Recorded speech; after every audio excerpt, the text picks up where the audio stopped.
महाराष्ट्राचा आराध्य दैवत छत्रपती शिवाजी महाराजांना वंदन करून भारतरत्न डॉक्टर बाबासाहेब आंबेडकर, हिंदू हृदय सम्राट शिवसेना प्रमुख बाळासाहेब ठाकरे आणि आमचे गुरुवर्य धर्मवीर आनंदी गे साहेब यांच्या स्मृतीस वंदन करून आज या ठिकाणी सर्व शिवसेनेचे नेते या ठिकाणी उपस्थित आहेत। आदरणीय संजयजी राऊत साहेब,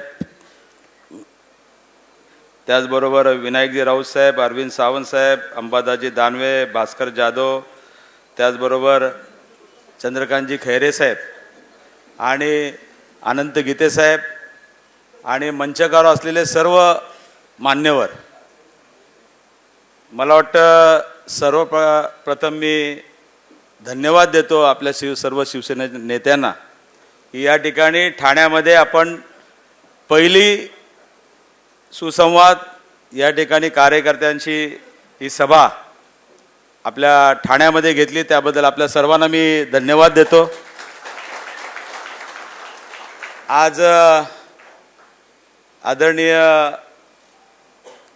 संजय राऊत साहेबांनी सामना पेपर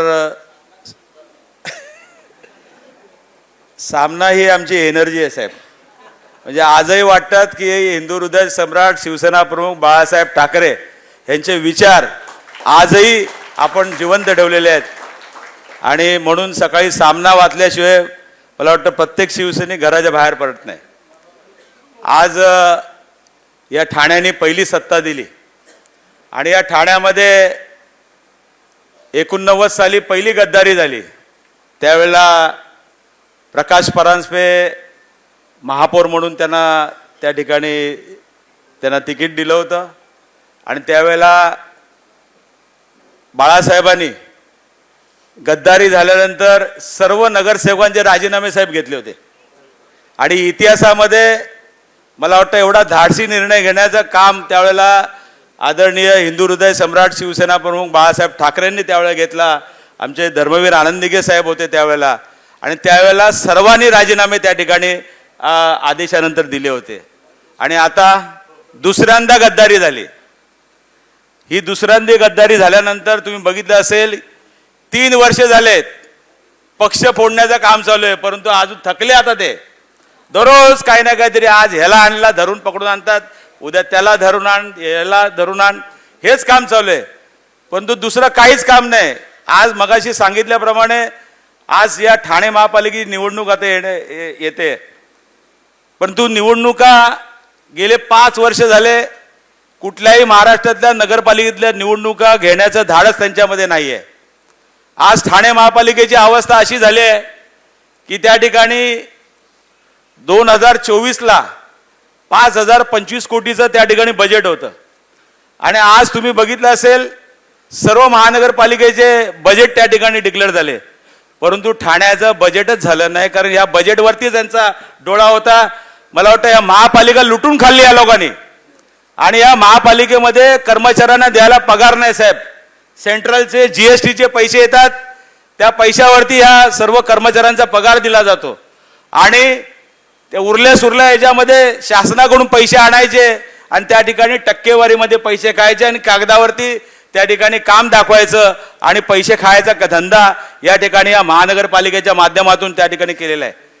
आज या महापालिकेमध्ये तुम्ही बघितलं असेल मुख्यालयाची इमारत उद्घाटन झालं, पण त्या मुख्यालयाच्या इमारतीमध्ये 17 कोटी रुपये ते साहेब काम न करता साहेब दिले त्यांना 17 कोटी रुपये आणि या 17 कोटी दिल्यानंतर आजही त्यामध्ये काम सुरू झालेलं नाही। आज जवळजवळ 8 महिने झाले, परंतु अगोदरच बिल देऊन मोकळे झाले।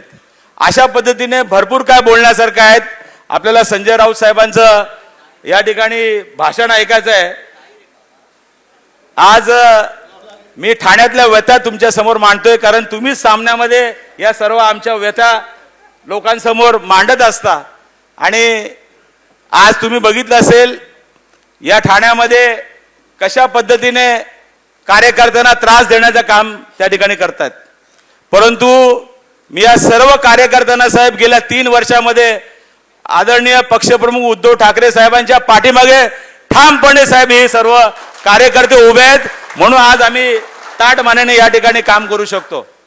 मगाशी जो प्रकार झाला हे संबंध, आता मी बोलत नाही तो शब्द कारण इथे महिला आहेत ते, आणि शिवसेनेला हे काय नवीन नाही साहेब. आम्ही किती आंदोलनं बघितली आहेत आणि आंदोलनामध्ये भाग घेतलेले आहेत. या लोकांनी आंदोलनामध्ये सुद्धा भाग घेतला नाही, उगाच नेते झाले त्या ठिकाणी. आणि आज तुम्ही बघितलं असेल छावा पिक्चर बघितला की नाही? त्या छावा पिक्चर मध्ये छत्रपती संभाजी राजांना कशा पद्धतीने त्रास दिला. औरंगजेब काय म्हणतो, काय सर्वाज्य, आणि तुम्ही बघितलं असेल. परंतु आमच्या राजाने त्या ठिकाणी कसली पर्वा न करता देहाचे तुकडे झाले तरी त्यांनी कुठे हातबल झाला नाही.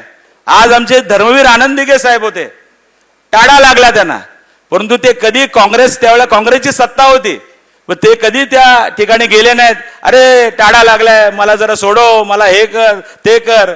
आज फक्त जनतेच्या रेट्यामुळे ते त्या ठिकाणी सुटले. हा एक आदर्श आहे या ठाण्याचा. आणि दुसरा आदर्श तुम्ही बघितला असेल आज सामन्यामध्ये मांडलेला आहे. आणि म्हणून मला वाटतं मी सर्व कार्यकर्त्यांना विनंती करेन, आता थोडेसे दिवस राहिलेले आहेत. 3 वर्ष तुम्ही एवढ्या मोठ्या कष्टाने या ठिकाणी खांद्याला खांदा लावून काम केलं, परंतु आता ही वेळ आलेली आहे, थोडं जरा सहन करा. उद्याचा येणारा दिवस आपलाच आहे असा विश्वास या ठिकाणी देऊन माझे 2 शब्द संपवतो. आणि परत एकदा सर्व नेत्यांना मी धन्यवाद देतो की आपण या ठाण्यामध्ये आलात आणि या शिवसैनिकांना मार्गदर्शन केलं. धन्यवाद. जय हिंद, जय महाराष्ट्र, वंदे मातरम. एबीपी माझा, उघडा डोळे बघा नीट.